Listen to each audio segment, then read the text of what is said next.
very remiss, and I took very little footage, if any. So sorry. But a good day was had by all.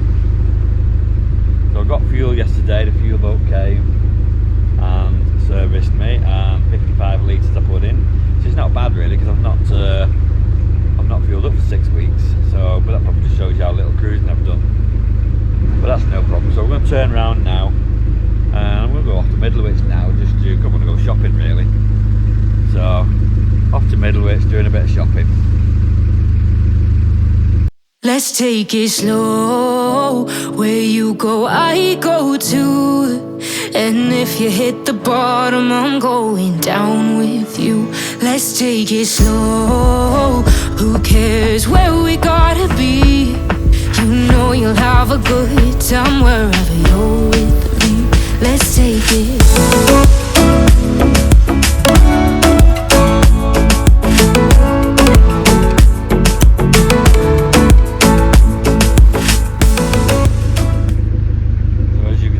Weather, I pick my days to go cruising. Wet and windy. It's not actually that windy, and it's quite warm, but it is raining and it is wet. But unfortunately I've outstayed my welcome at Anderton. I did actually stay 2 nights on a 24-hour mooring. In my defence, I was waiting for the fuel boat, and the fuel boat rocked up at 8 o'clock last night. So I was planning to get fueled and get on my way, but by the time they came it was too late. But there's plenty of moorings about Anderton really. It's not as busy as I thought it would be. Obviously these stoppages in this area are now starting to reduce the flow of traffic, because nobody can actually get anywhere. So sort of like Poolstock and Wigan is all closed down because of lack of water, because of the mega heat waves we've been having. You say that, look at me getting soaking wet through.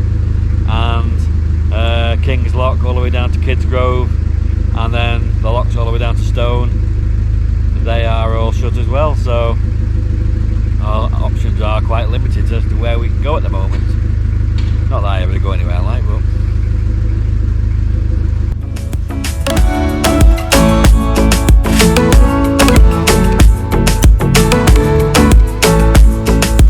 ask me how we got here, 'cause you don't know how. You say we're taking on water, yeah, we're sinking now. You're looking all concerned, like we're gonna.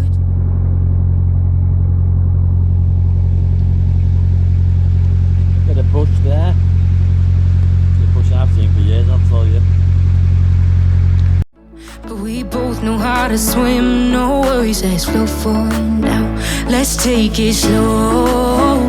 Where you go, I go too. And if you hit the bottom. So our Teddy Bears picnic was hosted by Paul and Anthony from Narrowboat Life Unlocked. And I've met them a couple of times up and down this stretch while they've been waiting for their picnic date to come. And what a lovely pair of guys they are. Extremely funny guys actually. Really great sense of humour.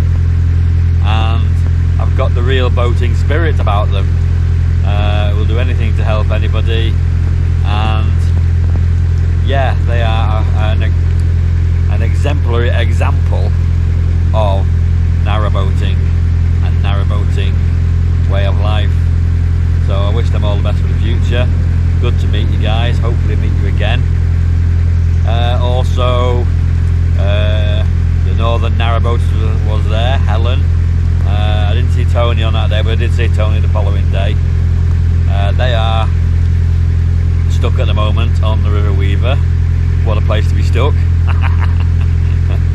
we're all rather jealous of them actually, because obviously the boat lift is currently broken and they seem to be struggling to fix it. So yeah, there's quite a few people stuck down there on the Weaver.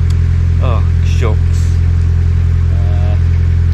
But yeah, Ellen from the Northern Narrowboaters, fantastic woman, ever so friendly, and done a lot, you know, there's a lot for everybody. She's just communicative. She loves talking to people. She loves messaging people, and it gives you a real sense of belonging, you know, because this life is quite a solitary life for solo boaters.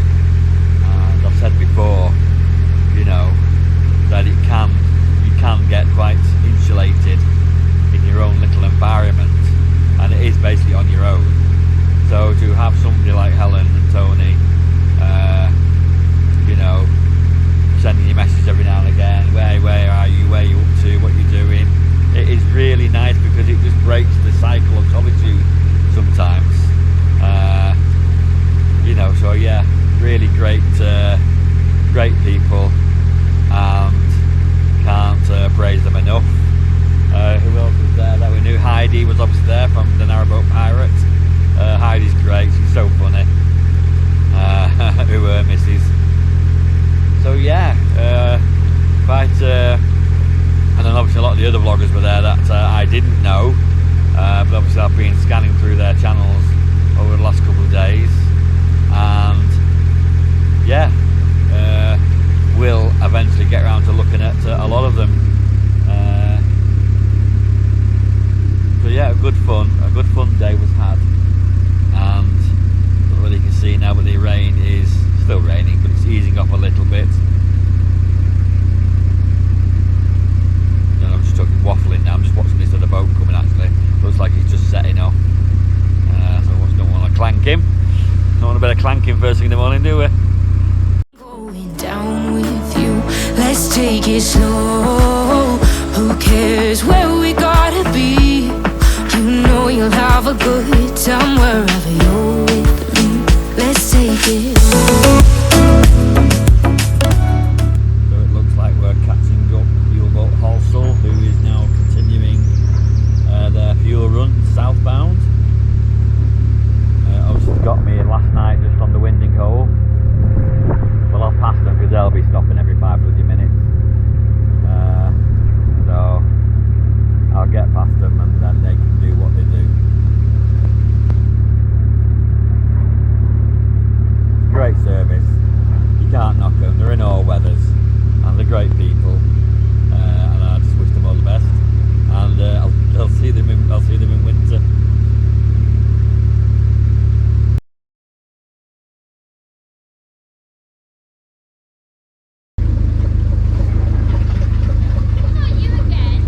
Me again.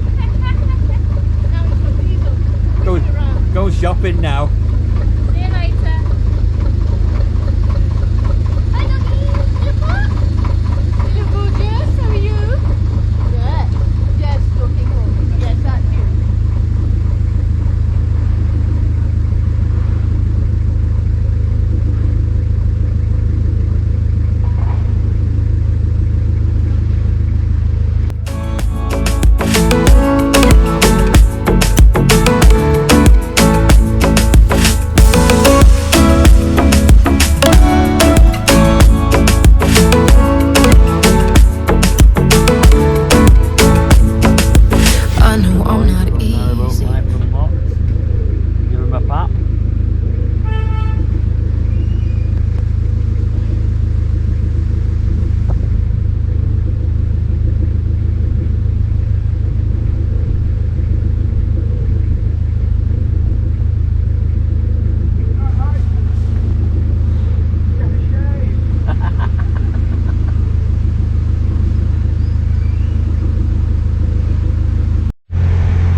Like I say, been around so many vloggers and getting a bit of a community going. I've really enjoyed it, because talking to some of them, and some of them have got cars, and as you know, I don't have a car.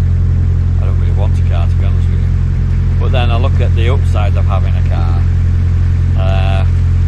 whereas like I'm having to sail now, do like a 3 nearly 4 hour sail to Middlewich, so I can then do a 15-minute walk to the supermarket, give myself a coronary dragging it all back to the boat, and then I'll have to do a 3 or 4 hour sail to get back to this area, ready for work on Thursday.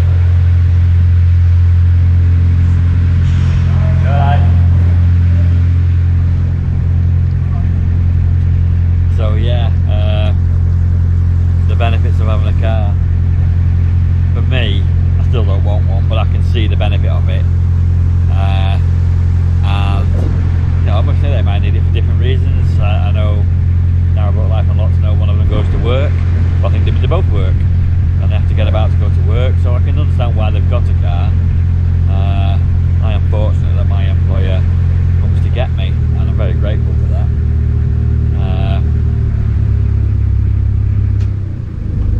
But yeah, it's do I get a car? I have a car sat at my daughter's house. I mean, she uses it, and we're not going to deny her use of the car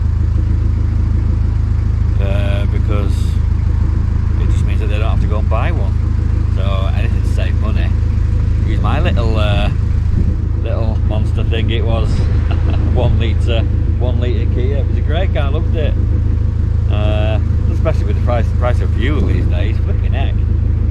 When I used to fill up my little Kia, it used to cost me 30 quid. I believe, from what my daughter tells me now, it costs nearly 50-60 quid like to fill it.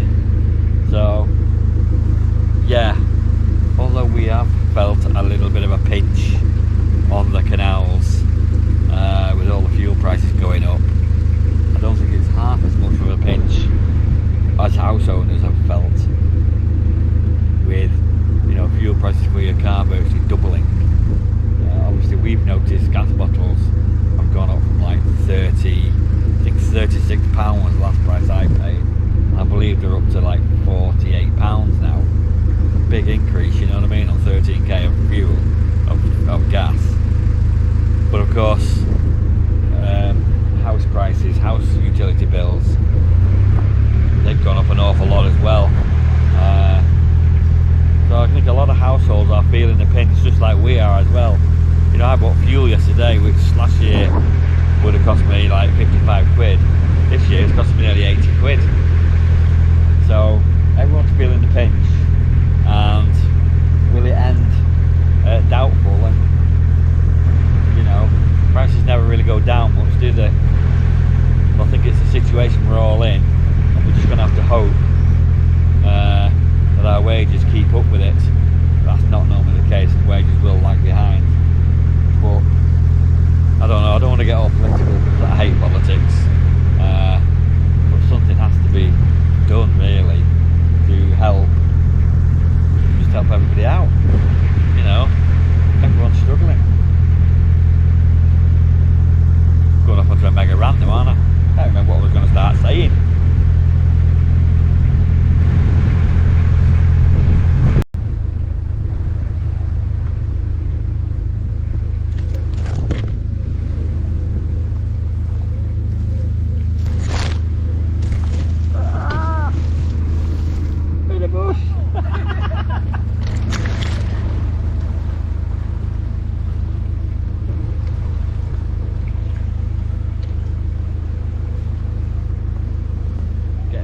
There by the trees,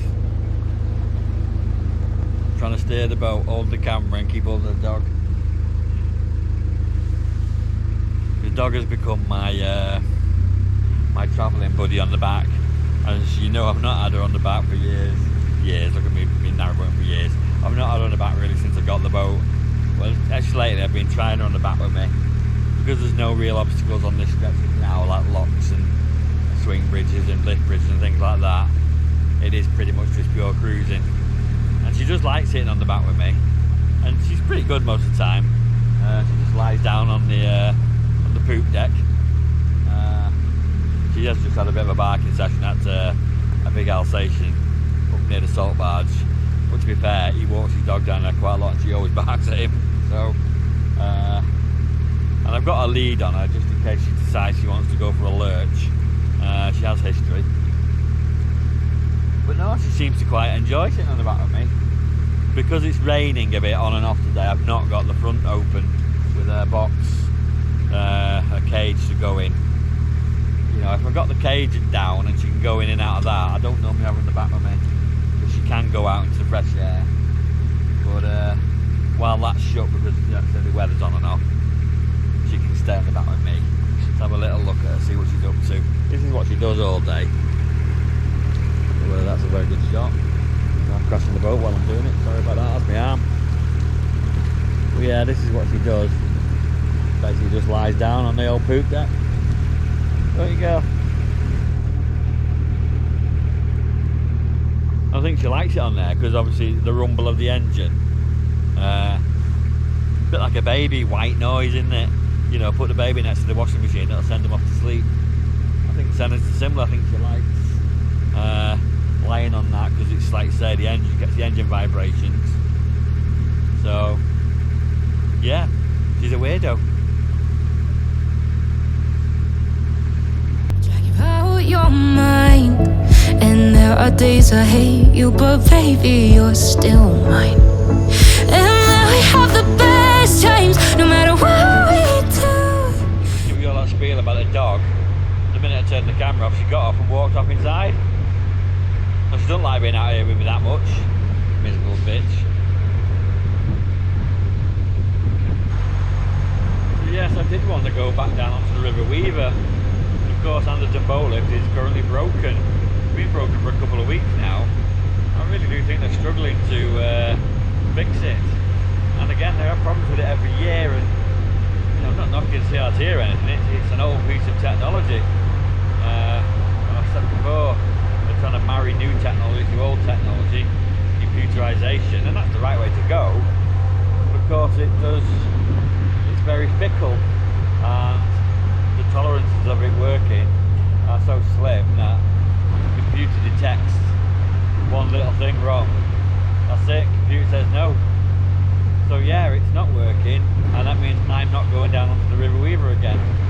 It's a shame, but then looking at the weather, then I don't really want to be on the river in this weather.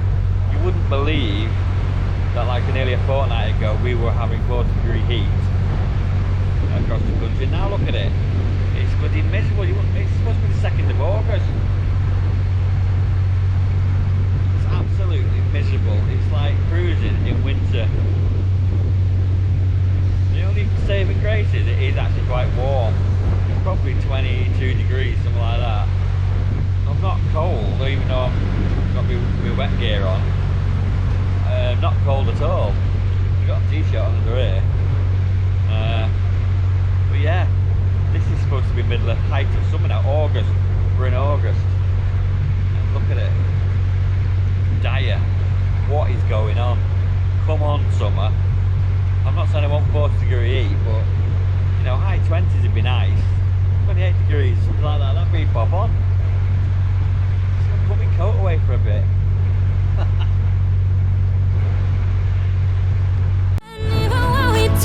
There's nobody I'd rather choose. Let's take it slow. Where you go, I go too. And if you hit the bottom, I'm going down with you. Let's take it slow.